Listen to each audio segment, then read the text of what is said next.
Imagine a China ruled by an imperial dynasty known as the Ming. This dynasty, which reigned from 1368 to 1644, marked a pivotal moment in Chinese history. It took the helm after the collapse of the Yuan dynasty, which had been governed by the Mongols since the 13th century. In the time of the Ming, China experienced remarkable growth in its population and enjoyed a period of immense economic prosperity.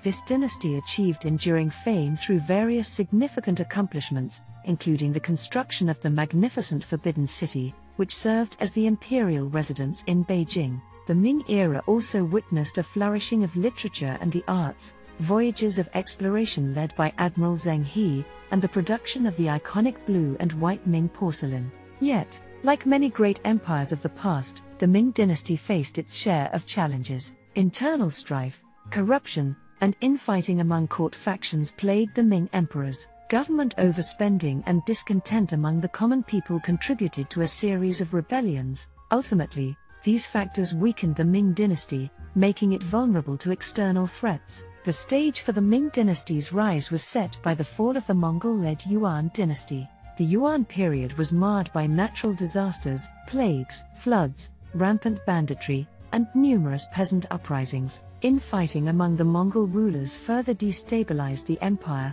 allowing various rebellions to take root. One such rebellion was led by a peasant named Zhu Yunjiang. He emerged as the leader of the Red Turban movement, a faction that had initially protested against forced labor on government construction projects. This movement, an offshoot of the radical White Lotus movement, aimed to restore the former Song dynasty. Zhu took over its leadership in 1355. To garner wider support, he abandoned the Red Turban's anti-Confucian policies, which had alienated the educated classes. Zhu's goal was to rule, and he recognized the importance of administrators alongside warriors. Zhu's journey to power began with the capture of Nanjing in 1356. He continued to achieve victories, defeating rival rebel leaders and their armies in battles such as Poyang Lake in 1363. In 1367, he triumphed over Jiang Shicheng. As other claimants to the Song dynasty's throne faltered, Zhu emerged as the most influential leader in China.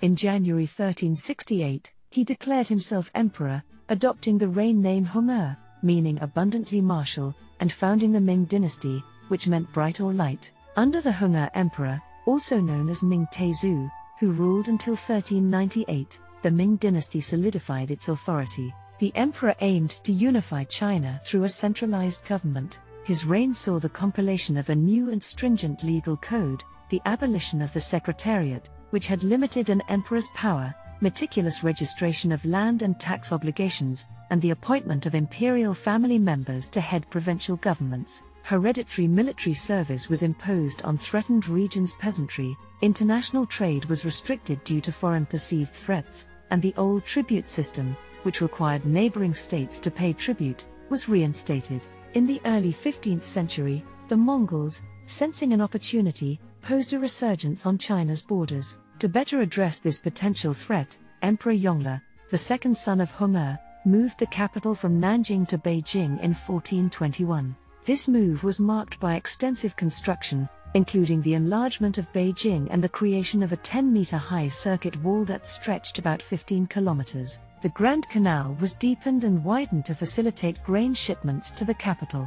Additionally, the Great Wall of China was repaired to enhance defense against northern invaders. Despite sporadic invasions by the Mongols, divided among 6 competing groups, China remained secure during the Ming dynasty. Although the Mongols besieged Beijing in 1449, the city withstood the attack, and the invaders eventually withdrew. As the Ming dynasty established its rule, China witnessed remarkable economic growth, thanks in part to the stability brought about by the regime and agricultural reforms. This newfound prosperity led to a surge in international trade, particularly in the 16th century. Initially, the emperors adhered to strict trade policies, dictating which countries could use specific ports at designated times. However, these rules eventually relaxed, transforming East Asia into a vibrant hub of international trade. Trade routes were buzzing with activity, drawing in not only neighboring nations but also European powers such as the Spanish, Dutch, and Portuguese. Among the treasures flowing into China was vast quantities of silver, particularly from European-controlled regions like Peru and Mexico, funneled through Manila. In 1557, the Portuguese even secured their own trading base at Portuguese Macau. This shift toward open trade also played a crucial role in combating the rampant piracy that had plagued Chinese waters, as the Ming Dynasty invested in a formidable naval fleet. China's merchants and markets became inundated with new products from the New World, including intriguing items like sweet potatoes, maize, tomatoes, peanuts, and tobacco. Some of these crops thrived in areas of China unsuitable for traditional crops, significantly expanding food production and ultimately the population. Over the course of the dynasty's reign, China's population soared from 60 to 80 million to a staggering 150 to 200 million. As urban centers grew, women from wealthier classes began to enjoy newfound freedoms. They could now own businesses independently, engage in trade as merchants, or pursue careers in the arts, whether as artists or dancers. However, changes in inheritance laws painted a different picture. Widows, for instance, could no longer inherit their late husband's land, and they were expected not to remarry. The economic prosperity during the Ming Dynasty set the stage for a flourishing of the arts. A rising class of affluent gentry, eager to display their appreciation for fine art, played a pivotal role in this cultural renaissance. Aesthetic sensibilities extended beyond classical arts. Gardens became a favored means for the wealthy to entertain guests and showcase their culture. Suzhou's walled gardens gained particular fame, featuring specially selected rocks, carefully tended pine trees, bamboo groves, pavilions, and meandering walkways. These elements combined to create harmonious landscapes reminiscent of scenes depicted in landscape paintings by celebrated artists such as Shen Zhou and Dong Kaikang. Despite initial political successes, the Ming Dynasty grappled with age-old issues that had plagued previous Chinese regimes. Court eunuchs often plotted intrigues, leading to abuses of power and widespread executions. A string of ineffective and erratic rulers, who lavished funds on grandiose building projects, exacerbated economic issues. Factional infighting among ruling families, the growth of competing eunuch and civil service systems, and peasant revolts against oppressive taxes and distant landowners all weakened the Ming Emperor's authority. By the 16th century, the Ming Dynasty was already in decline, especially under Emperor Wanli.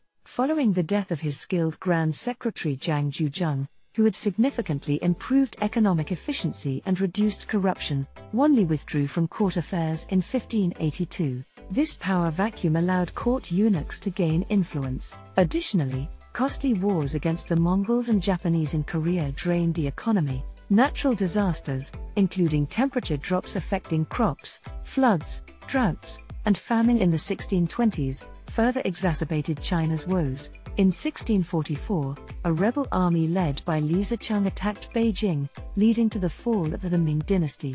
The last Ming Emperor, Chongshen, chose to take his own life rather than be captured. Subsequently, a Manchu army entered China, eventually establishing the Qing dynasty, while Li Zicheng was killed by peasants in 1645. One of the most enduring symbols of the Ming dynasty's influence on China's history is the majestic Forbidden City in Beijing. Known as Zijingkeng or the Purple Forbidden City in Chinese, this architectural marvel was initiated by the Yongle Emperor in 1407. The complex was meticulously constructed as the imperial residence, showcasing stunning buildings made of red-painted wood and crowned with yellow ceramic roof tiles. These structures were enveloped by towering walls. The layout of the Forbidden City reflects the traditional Chinese cosmological view of the world. At its core stands the Hall of Supreme Harmony, a grand edifice where imperial receptions and ceremonies took place. Radiating from this central point, numerous halls extend along a north-south axis. To the east of the complex were the living quarters of the emperor and his male attendants, while the western side accommodated the women of the palace. The Forbidden City also incorporated government offices, meticulously organized according to the hierarchical ranks of imperial officials. As the name suggests, access to this extraordinary complex was strictly controlled. Only officials of specific ranks and invited foreign ambassadors were granted entry. Today, the Forbidden City houses China's most extensive collection of imperial treasures and artworks.